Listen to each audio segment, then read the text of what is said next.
Hello. जय हिंद साथियों, नमस्कार। मैं चैतन्य कुमार झारखंड के में फिर से स्वागत करता हूं। आज हम लोग एक न्यू सेशन के साथ मिलेंगे जो जेएसएससी सीजीएल के अंतर्गत खोटा जो सिलेबस है, जो पेपर 2 के अंतर्गत पढ़ने पड़ रहा है, उससे संबंधित आज हम लोग छाइहर बुक का, जो छाइहर बुक के अंतर्गत टोटल 10 चैप्टर है, उसमें से कुछ चैप्टर का निरंतर हम चैप्टर बाय चैप्टर इस वीडियो में ही इस चैनल में ही जो है अपलोड कर दिए हैं। और आज ये तीसरा चैप्टर हम जीएव कैसे, इसकी शुरुआत करेंगे। जो इसमें आपको विशेष तरह से कहानी और इससे जो मुख्य पात्र हैं, उसके बाद जो इससे महत्वपूर्ण बिंदु हैं जो एग्ज़ाम पॉइंट ऑफ व्यू से बनाया जा सकता है, उन सारे चीज़ों पे हम लोग चर्चा करेंगे। इंटरेस्टेड कहानी है ये शराबी और एक चुनिया ऐसे का यहाँ पे कहानी है। इसके बारे में विशेष आप जानकारी देखेंगे अंदर वीडियो के अंतर्गत। और ये आपको निःशुल्क इस चैनल के माध्यम से ही खोटा का विशेष प्रकार के जितने भी और भी सिलेबस हैं, जो आपको इस चैनल के माध्यम से देखने को मिलेगा, निरंतर आगे इसका जो है सो अपलोड कर दिया जाएगा। तो उम्मीद करते हैं आगे चलेंगे इस चैप्टर को लेकर के, जो हम लोग को पढ़ना है आज विशेष। इसमें देखिए, जैसा कि आज जो हम लोग स्टार्ट करेंगे, हम कैसे जीव या हम जीव कैसे, इसके बारे में विशेष कहानी है। और ये जेएसएससी सीजीएल के अंतर्गत यहाँ से बराबर क्वेश्चन पूछा गया है। जैसा कि ये सिलेबस पीजी का है, तो पीजी में निरंतर पार्ट बाय पार्ट जो क्वेश्चन पूछा गया था, ऑब्जेक्टिव जिस तरह से पॉइंट ऑफ व्यू से पूछा जा रहा था, उस तरह से यहाँ पे क्वेश्चन बनाए गए हैं। तो दोस्तों बता दूं कि ये बुक जो है छाइहर बुक के अंतर्गत, हम जीव कैसे, छाइहर बुक के अंतर्गत ये एक तीसरा नंबर पार्ट है। और इसके लेखक जो हैं चित्तरंजन महतो चित्रा जी हैं, जिनका जन्म 6 जनवरी 1946 को जितिया पर्व के दिन इनका जन्म होता है। और इनका ग्राम और पोस्ट बाड़ी लारी पड़ता है। ठीक है, बाड़ी लारी कह सकते हैं इसको, बाड़ी लारी, जो जिला रामगढ़ के अंतर्गत पड़ता है। और इनके पिता का नाम धानेनाथ महतो होता है, जो किसान रहते हैं। और माता का नाम धनिया देवी, जो एक गृहस्थी है, घर परिवार चलाने वाली महिलाएं हैं। बात करें इसके छाइहर बुक के प्रकाशन के बारे में, तो पहला प्रकाशन 2007 में हुआ है। दोस्तों ये जो हुआ था संस्करण 2000 में ही हुआ था, लेकिन प्रकाशन जब ये रिटायर होते हैं, चित्तरंजन महतो चित्रा जी जो हैं जब रिटायर होते हैं, जैसे 1995 से 2006 तक जो उत्क्रमिक विद्यालय दातू में कार्यरत रहते हैं, जो बोकारो में पड़ता है, वहाँ से रिटायर होने के बाद 2006 के बाद ये छाइहर बुक को लिखना स्टार्ट करते हैं, जिसके प्रकाशन 2007 में होता है। और द्वितीय प्रकाशन जो है इसका 2019 में है, ये नोट कर लीजिएगा, यहाँ पे छूट गया था। 2019 में दूसरा प्रकाशन है। और बात करें इसका शिक्षा से संबंधित, तो शिक्षा से संबंधित ये एमए 1966 ईस्वी में किए हुए हैं। और इनकी पढ़ाई लिखाई, जैसे 10th के बात करें, 10th की पढ़ाई जो है 1960 में किए हुए हैं। और 12th की पढ़ाई जो है 1962 में किए हुए हैं। ठीक है, फिर जाकर के एमए की पढ़ाई करते हैं। और एमए का पढ़ाई जो 1966 ईस्वी में एमए के यहाँ पे विश्लेषण मिलता है। ये पेशे से संबंधित जो है, ये एक शिक्षक रहते हैं और हाई स्कूल के टीचर रहते हैं, जो रांची विश्वविद्यालय में क्षेत्रीय भाषा के भी शिक्षक रहते हैं। और खोटा के प्रधानाध्यापक के रूप में भी कार्य करते हैं। बात करें इस कहानी हम कैसे जीव के कहानी के बारे में, पात्र के बारे में, तो इस कहानी में विशेष पात्र जो मिलते हैं वो एक महेश्वर बाबू, जो गुरुजी के नाम से जाना जाता है, जो नौकरी के लिए शहर में बस जाते हैं, नौकरी करते हैं शहर में ही चल करके। और इनकी पत्नी पार्वती रहती है। और इनके जो भतीजा रहते हैं वो रघुनाथ नाम के व्यक्ति रहते हैं। और इनके जो कहानी का जो मेन शीर्षक है, जिस पे कहानी बनाया गया है, वो चुनिया देवी करके रहती है, जो एक बेसहाय महिला होती हैं, जिनके पति डमरू नाम के व्यक्ति होते हैं जो पुलिस और उग्रवाद के मुठभेड़ में मारे जाते हैं। इसकी कहानी हम लोग विशेष आगे देखेंगे। चुनिया की दो बेटी और एक बेटा होता है, जो दोनों बेटी और एक बेटा को ये पढ़ाने से असमर्थ हो जाते हैं। इसके बारे में विशेष कहानी है। अब बात करें कहानी का शीर्षक, कहानी का जो मेन सारांश है इसके बारे में। कहानी का शीर्षक तो हम कैसे जिए ये है, लेकिन इस कहानी का जो मेन सारांश है उसके बारे में एक पॉइंट ऑफ व्यू से थोड़ी याद कर लेंगे, क्योंकि ये विशेष कहानी जो आपको लाइन बाय लाइन समझ में आएंगे वो चैप्टर बाय चैप्टर उसमें जो ओरिजिनल बुक है उसमें पढ़ेंगे तो ज़्यादा विश्लेषण समझ में आएगा। लेकिन इसका कुछ सारांश जो point of view exam of point of view से यहाँ से पूछे जा सकते हैं, उसी को नज़र में रखते हुए एक शॉर्ट नोट्स हमने तैयार किया है। और उम्मीद है आप झारखंड IQ चैनल पे आप बन रहे होंगे और दोस्तों के साथ भी शेयर कर रहे होंगे, और बराबर इस चैनल के माध्यम से आपको जहाँ तक हो हेल्प करने की कोशिश मिल बट करके हम लोग तैयारी करने की कोशिश पूरा करेंगे। ठीक है, चलते कहानी के सारांश के बारे में। तो बता दो कि ये कहानी जो एक उग्रवाद प्रभावित एक गांव होता है, मुरपा गांव का नाम जो मुरपा गांव से जाना जाता है, और वहाँ के जो एक अस्थाई व्यक्ति जिनके बारे में कहानी में चर्चा किया गया है उनका नाम रघुनाथ रहता है, जो महेश्वर बाबू के भतीजा रहते हैं।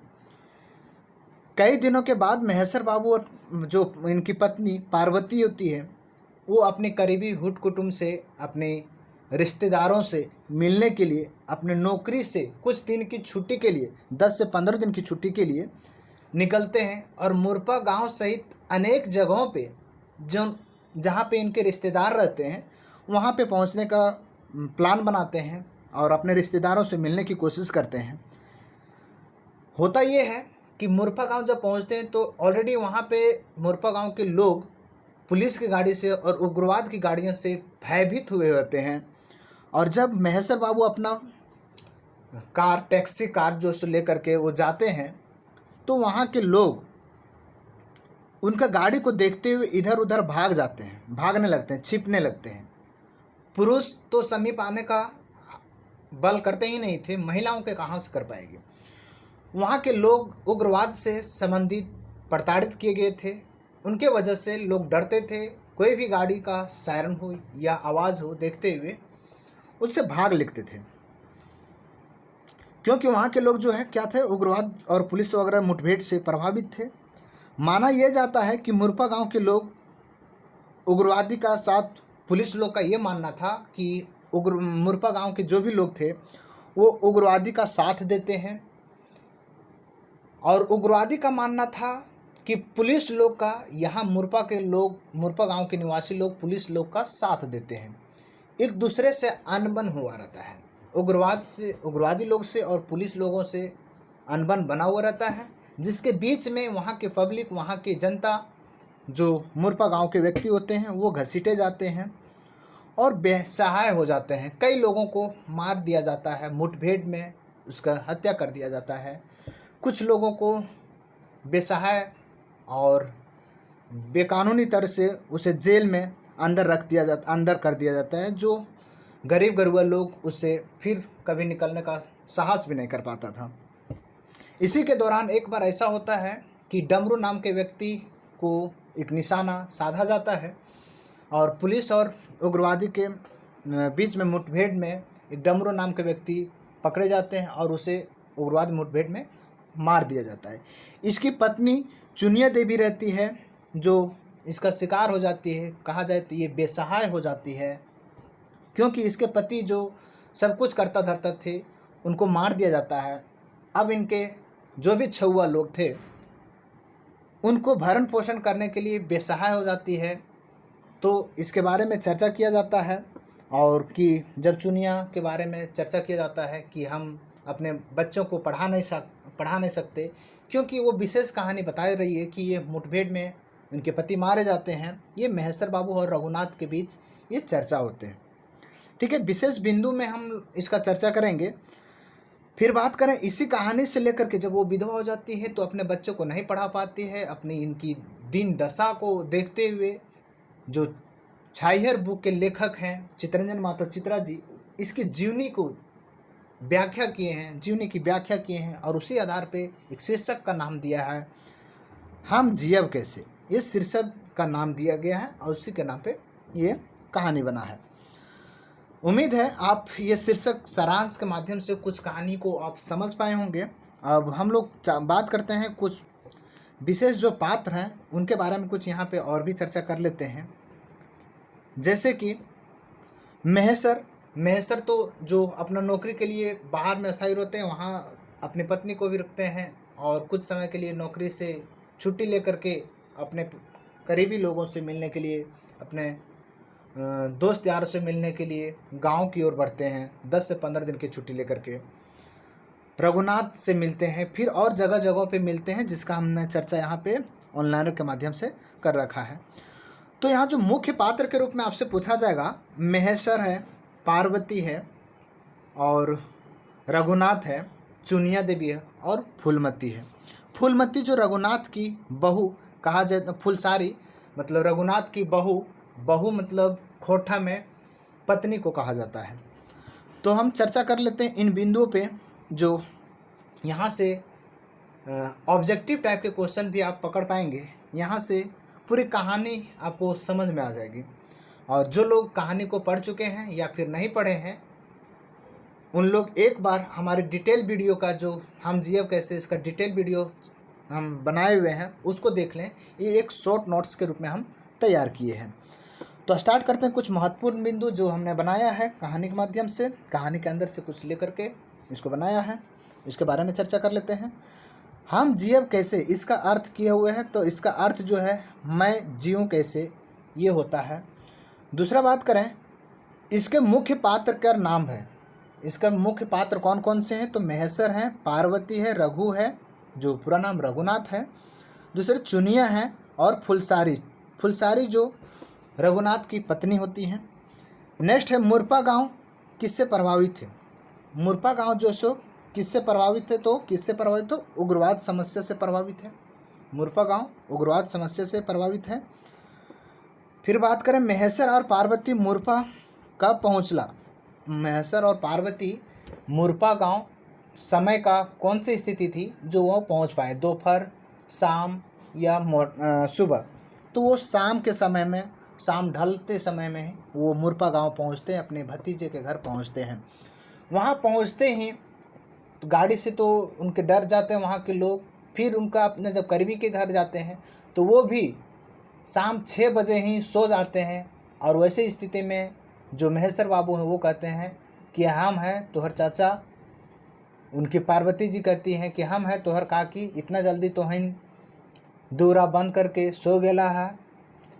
इसके बारे में कहते हैं और वो अपना परिचय देते हैं। तब जा कर के उनके भतीजे की जो बहू होती है, मतलब कहा जाए फुलसारी जी जो होती हैं, वो दरवाजे को खोलती है और इन लोगों का आनंदपूर्वक स्वागत करती है, आदरपूर्वक स्वागत करती है।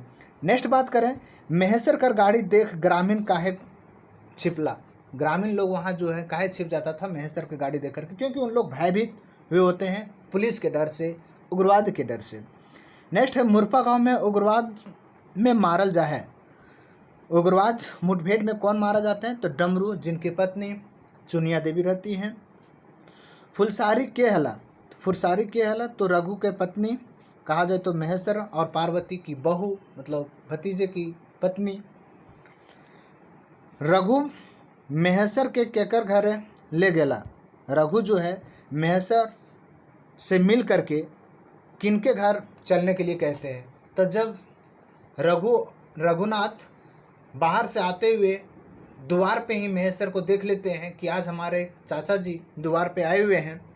कुछ देर तक वो बाहरी जो पीढ़ा बोलते हैं वहाँ पे बैठते हैं, एक जो बैठकी बना हुआ होता है वहाँ पे बैठते हैं। कुछ देर तक चर्चा करते हुए कि आज इधर कैसे लहा, इस सब के बारे में चर्चा करते हुए वो फिर नीचे टोला चलने को कहते हैं। नीचे टोला चलने को कहते हैं और वहाँ पे चलते हुए वो कहते हैं कि नीचे टोला के दिन दशा चलिए देखते हैं, बोलते हैं, पता करते हैं। नीचे टोला जाते ही चुनिया के घर लेकर के जाते हैं और चुनिया के घर में विशेष घटना, दारू पीते हुए विशेष घटना का चर्चा चुनिया के बारे में महेश्वर बाबू पता कर पाते हैं, जिन्हें गुरु जी के नाम से जाना जाता है इस पाठ में भी। और वो बेसहाय कैसे हुए, वो विधवा कैसी हुई, इसके बारे में वो कहानी महेश्वर बाबू को फिर बताते हैं अपने मुख से। नेक्स्ट है चुनिया का बेचे हला। जब चुनिया बेसहाय हो जाती है, इनके पति मारे जाते हैं, तो ग्रामीणों की मदद से वो शराब बेचना शुरू करती है और यही इनका रोजी पुंज होता है। चुनिया के कई बेटा बेटी हला, तो एक बेटा और 2 बेटी हला। जो एक बेटा 3 से 4 साल का है और दोनों बेटियां, जो बड़ी बेटी वो गडेरिया के रूप में मतलब छगरी बकरी चराती थी, और दूसरी बेटी जो थी वो अपने छोटा भाई को रखने में व्यस्त रहती थी। और ऐसे यही कारण था कि कहीं इन लोग पढ़ाई नहीं कर पाते थे। नेक्स्ट बात करें तो मुरपा गांव पहले महेश्वर कौन गांव गेल हला। मुरपा गांव जाने से पहले महेश्वर कौन सा गांव गया था, तो खागड़ा गांव गया था। ठीक है, खाखड़ा गांव गया था, जो कि वहाँ पे दोपहर समय बिताते हैं, वहाँ से खा करके चलते हैं और रघुनाथ के यहाँ पहुँचते ही वो कहते हैं कि हम कहीं औरों से खा करके ही एलिया है। ठीक है, इसके बारे में वहाँ चर्चा करते हैं। खाखड़ा गांव के रहे हला। खाखड़ा गांव के रहे हला, तो खाखड़ा गांव में रघु कर बहन, जो मोहरी नाम से जाना जाता है, रघु के बहन रहती थी खाखड़ा गांव में। वहाँ से उनको मिलने के बाद मुरपा गांव मुरपा गांव रघुनाथ से मिलने के लिए महेश्वर और पार्वती आगे बढ़ते हैं। आगे बात करें महेश्वर के पास कौन गाड़ी है। महेश्वर के पास गाड़ी का वहाँ प्रकार पूछ दिया जाएगा, जिप्सी, ट्रैक्टर या टैक्सी, ये सब सारे ऑप्शन दिया जाएगा, तो आपको टैक्सी सही लगानी है, सही टिक लगानी है। अगला बात करें चुनिया का टोला नाम की हला। चुनिया जो है किस टोला में रहती थी, तो बेदिया टोला या नीचे टोला कहा जा सकता है। बेदिया टोला या नीचे टोला, ये बहुत इंपॉर्टेंट है। ठीक है, नीचे टोला या बेदिया टोला। और ये खाखड़ा गांव जो है इसके बारे में भी विशेष आप नोट कर लीजिएगा। नेक्स्ट बात करें महेश्वर कौन ठाव घूमे सोचला। महेश्वर अपने 10 से 15 दिन की छुट्टी के लिए अपनी पत्नी के साथ कौन कौन सा गांव घूमने के लिए ये ठानते हैं, ये प्लान बनाते हैं, तो छोटा लुगू धाम और पारसनाथ, मुरपा, ये सब सारे तीनों जगह पे घूमने का वो प्लानिंग करते हैं। डमरू कैसा मारा हला। ठीक है, कैसे मारा हला। ठीक है, डमरू जो से कैसे मरायल हला, तो डमरू कैसे मरायल हला, तो उग्रवादी और पुलिस का मुठभेड़ चल रहा था, उसी बीच में उसका शिकार होते हैं। नेक्स्ट बात करें चुनिया कर बड़ बेटी का करे हली। चुनिया कर बड़ बेटी जो थी क्या करती थी, छगरी पटरू को चरवाती थी, और जो छोटी बेटी थी वो छोटा भाई को रखने में व्यस्त रहती थी। और जो छोटा भाई था उसका छोटा बेटा जो था 3 से 4 साल का था, जो कि अपने एक कहा जाए तो सिंगल परिवार में इन लोग रहते थे। ठीक है, दूसरा बात करें कौन गांव लोग छुआ पुता ना पढ़वे पारे हला। तो मुरपा गांव के लोग, वहाँ के जितने भी बच्चे के गार्जियन थे, छुआ लोग के गार्जियन जो थे, इसी पुलिस और उग्रवादी के मुठभेड़ में इसके शिकार हो जाते थे, और इससे लोग हिम्मत हार जाते थे, इनकम कम हो जाता था, ताकि इनकम नहीं मिल पाता था, ताकि इन लोग बच्चों को अपना पढ़ा पाए, ऐसा नहीं हो पा रहा था। इन लोग भयभीत जीवन यापन कर रहे थे। दूसरा बात करें कहानी में हम कैसे जिए कर प्रति कहल गेल है। कहानी में हम कैसे जिए ककर प्रति कहल गेल है, तो ये चुनिया के दिन दशा को देख करके ये कहा गया है कि हम कैसे जिए। वो रोती रहती है, ये बड़ा ही दर्दनाक कहानी है दोस्तों कहा जाए तो। विशेषकर ये कहानी का जो मुख्य सारांश है कहा जाए तो ये एक सामाजिक तौर तरीके पे एक जो सामाजिक तौर तरीके पे जो स्थिति है, दिन दशा है, उसके बारे में, चुनिया के बारे में यहाँ पे विशेष चर्चा किया गया है।